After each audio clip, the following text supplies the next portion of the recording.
अत्याचारी मालकिन और परी का दिया जादुई घर। एक बार की बात है, सोनाक्षी नाम की एक लड़की अपनी माँ के साथ वृंदावन गांव में रहती थी। वे लोग बहुत ही ज्यादा गरीब थे। जब सोनाक्षी छोटी थी तभी एक हादसे में उसके पिता की मृत्यु हो गई थी। पिता की मृत्यु के बाद से घर की सारी जिम्मेदारियां उसकी माँ वसुंधरा ने उठाई थी।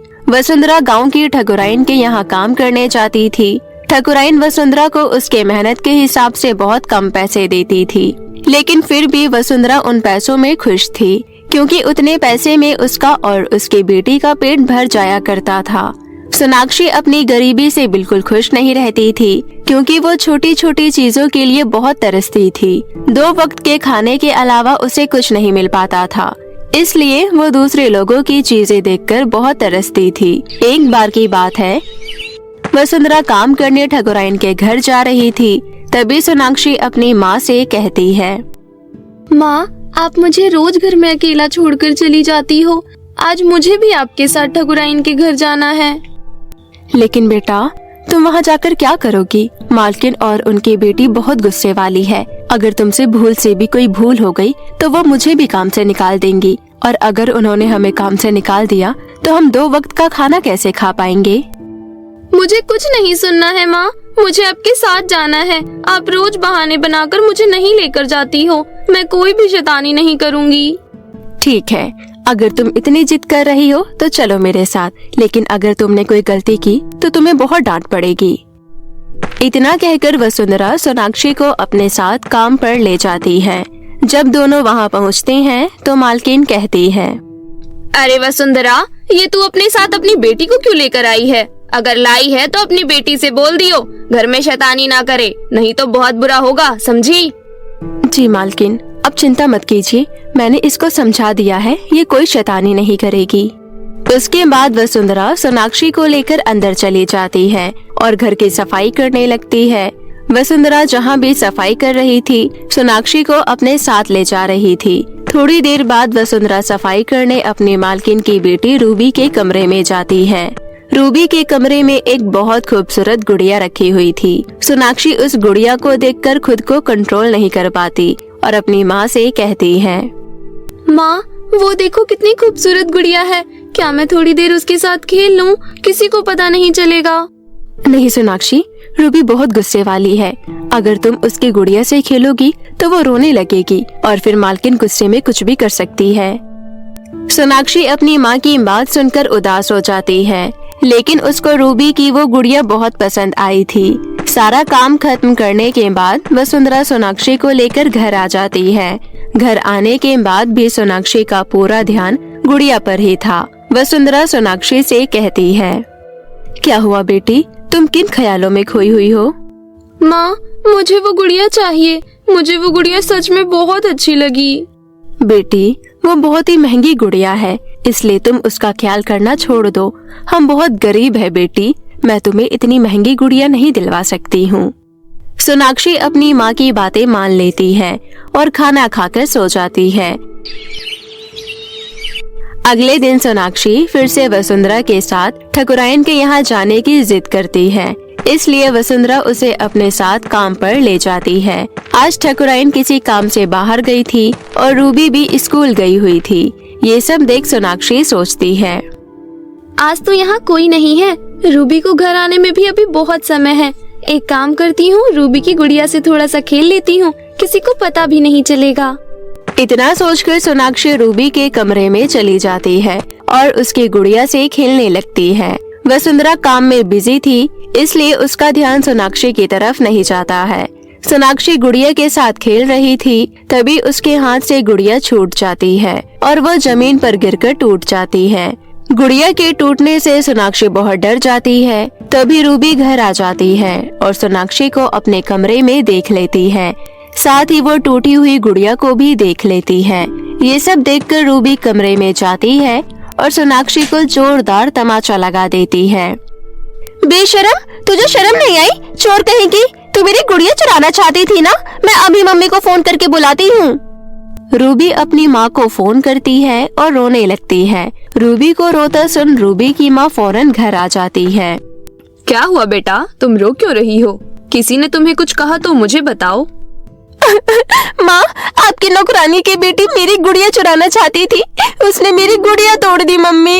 वो गुड़िया आप मेरे लिए शहर से लाई थी। वसुंधरा, तूने और तेरी बेटी ने अब हद पार कर दी है। मेरी बेटी को रुलाया तुम दोनों ने। अब तू देख वसुंधरा, मैं तेरी बेटी के साथ क्या करती हूँ। इतना कहकर रूबी की माँ किचन में जाती है और पतीले में गर्म पानी कर लेती है और खोलता हुआ पानी लाकर सोनाक्षी के ऊपर डाल देती है। मालकिन को ऐसा करता देख वसुंधरा कहती है, मालकिन, ये आपने क्या किया? मेरी बेटी के ऊपर खोलता हुआ पानी डाल दिया। सोनाक्षी बेटा, तुम ठीक तो हो ना? खोलता हुआ पानी शरीर पर पड़ने के कारण सोनाक्षी बेहोश हो गई थी। चेहरे से नीचे उसका पूरा शरीर जल चुका था। उसके बावजूद मालकिन को उस पर बिल्कुल दया नहीं आ रही थी। अब अपनी बेटी को उठा और निकल जा इस घर से। आज के बाद यहाँ काम पर आने की कोई जरूरत नहीं है, समझी? मुझे भी शौक नहीं है ऐसी जगह काम करने का जहाँ इंसानियत नाम की कोई चीज ना हो। एक माँ होकर किसी के बच्चे के साथ ऐसा करते हुए तुम्हें शर्म नहीं आई? तुम तो औरत के नाम पर कलंक हो।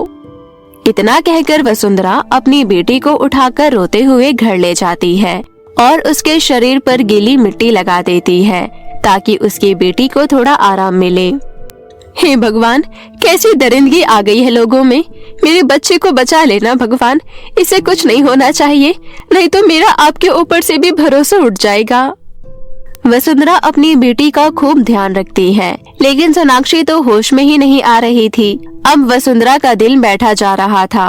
उसे कुछ भी समझ नहीं आ रहा था कि वो क्या करे। सोनाक्षी को होश तो आ जाता है, लेकिन वो चल फिर नहीं पा रही थी क्योंकि उसका पूरा शरीर ही जल चुका था।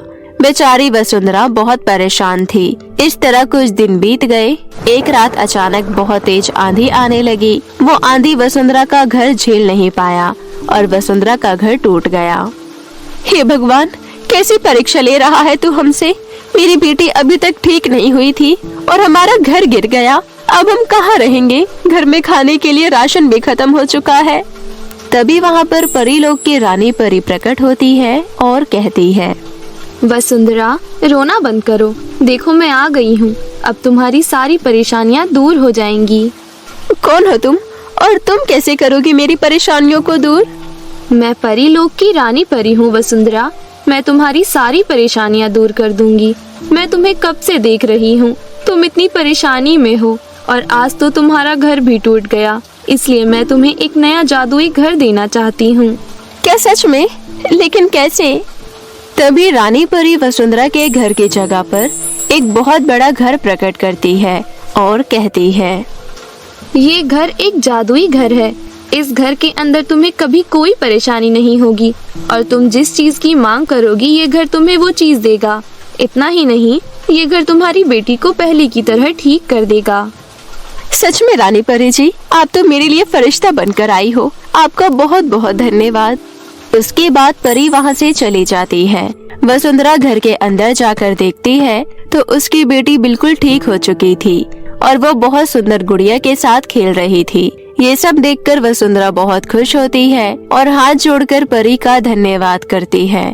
तभी सोनाक्षी कहती है, माँ देखो, ये गुड़िया तो रूबी के गुड़िया से भी बहुत सुंदर है। हाँ मेरी बच्ची, तुम सही कह रही हो। वसुंधरा जादुई घर से खाने के लिए राशन मांगती है और अपनी बेटी को अच्छा अच्छा खाना बनाकर खिलाती है। इसी तरह कुछ दिन बीत जाते हैं और वसुंधरा सोनाक्षी का एडमिशन बहुत बड़े स्कूल में करवा देती है।